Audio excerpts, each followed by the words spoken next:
Voice of Sadman নামে আমার যে পেজটাতে আছে, তো এটাতে আমি মূলত পলিটিক্যালি বিভিন্ন ইস্যু নিয়ে কাজ করি। বিশেষ করে যে বাংলাদেশের যে বিভিন্ন পরিস্থিতি, এই বিষয়গুলো নিয়ে আমি আমার মতো করে মতামত পোষণ করি এবং লেখালেখি করি। তো একটা ভাই আসলে কমেন্ট করছে, উনি সেনাবাহিনীর সমর্থ সৈনিক। তো যেহেতু আমি ইদানিং সেনাবাহিনীকে নিয়ে খুব বেশি কথা বলতেছি, উনি বলতেছে যে ভাই আপনার এত পোস্ট করেন, পোস্ট তো রিয়াক্ট তো কে করে না।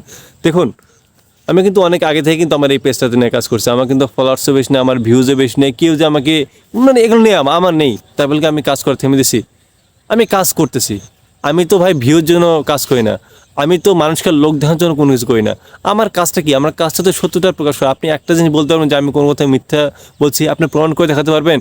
আমি হয়তো আমি চড়া কথা বলেছি, আমি খুব কঠিন কথা বলেছি, আমি খারাপ কথা বলেছি, এটা বলতে পারবেন। কিন্তু আপনি কখনোই বলতে পারবেন না যে আমি কাউকে নিয়ে মিথ্যা প্রচার করেছি।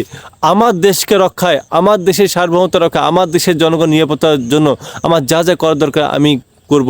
আল্লাহ তাআলা আমাকে বিচার দিন বলবে না যে তোমার ভিডিও দেখে কয়জন লাইক দিছে, কয়জন শেয়ার দিছে, কয়জন কমেন্ট করছে, এটা আমাকে কখন বলবে না। আল্লাহ তাআলা আমাকে শুধু একটা প্রশ্ন করবে যে তোমার দেশে যখন এরকম একটা পরিস্থিতি ছিল তখন তুমি কি করছো?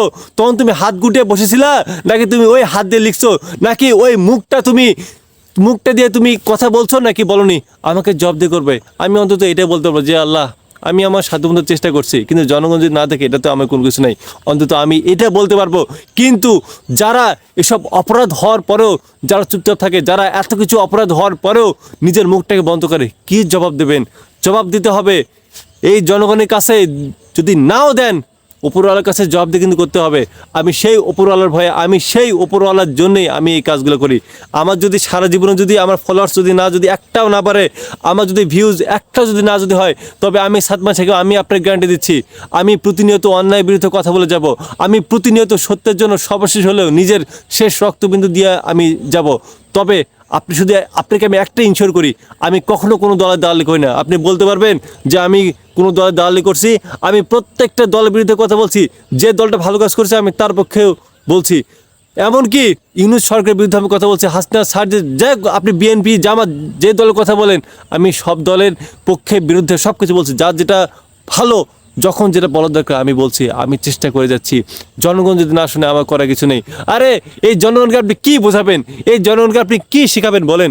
এই জনগণ, যে দেশের জনগণ 1 কাপ চায়ের বিনিময়ে নিজের ভোটটাকে দুর্নীতিবাজ চাঁদাবাজকে দেয়, সেই জনগণ শুনবে আমার কথা। আপনি এটা বিশ্বাস করেন ভাই? আপনি এটা বিশ্বাস করেন যে দেশের জনগণ জানে যে এই আওয়ামী লীগ হাজার হাজার লক্ষ লক্ষ মানুষকে গুম খুন হত্যা ধর্ষণ করেছে, তারপরেও এদেশের জনগণ এদেশে তারপরও এক শ্রেণীর মানুষ যারা আওয়ামী লীগকে আবার নির্বাচন আনছে, আবার বলে কিনা যে আওয়ামী লীগ ভালো ছিল।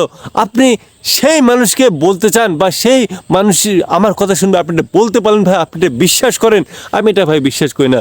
যে দল এখনও চাঁদাবাজি করতেছে ওপেনলি, বিএনপি করতেছে, এখনও এক শ্রেণীর মানুষ ওই বিএনপির পক্ষে ছাপায় গায়, এখনও বলে কিনা যে তারেক রহমানের কথা শুনতে হলে নাকি উজু করে নিতে হবে। সেই মানুষ আমার কথা শুনবে, আপনি এটা বিশ্বাস করেন? আর সেই মানুষদের আমার কথা ভালো লাগবে, আপনি বিশ্বাস করেন? আমি এটা কখনোই মনে করি না ভাই। আরে ভাই, ধর্ম ব্যবসায়ী যা কিছু বলেন কেন, মানুষকে কত তো গালিগালাজ করে দেয়, কিন্তু এটা তো যেটা সত্য আমাকে এটা বলতে হবে রে ভাই। এখন আমার এই কথাগুলো মানুষের ভালো লাগবে না এটা আমি জানি, কোনো দলের মানুষের ভালো লাগবে না এটাই স্বাভাবিক। প্রত্যেকটা মানুষ কোনো না কোনো দলের অনুসারী, কম বা বেশি যেটাই হোক, ভালো লাগবে না। কিন্তু আমার কাজ হচ্ছে যেটা সত্য সেটা প্রকাশ করা, মানুষের জন্য কাজ করা। এবং আমি তো বলেছি যে জীবনের শেষ রক্তবিন্দু দিয়ে হলেও আমি অন্যায়ের বিরুদ্ধে প্রতিবাদ করব। এবং আমি একটা দিন সবসময় লালন করি, আমি যা কিছু করি না কেন জনগণের কাছে জবাবদিহি না দিলেও আমাকে উপরওয়ালার কাছে জবাবদিহি করতে হবে।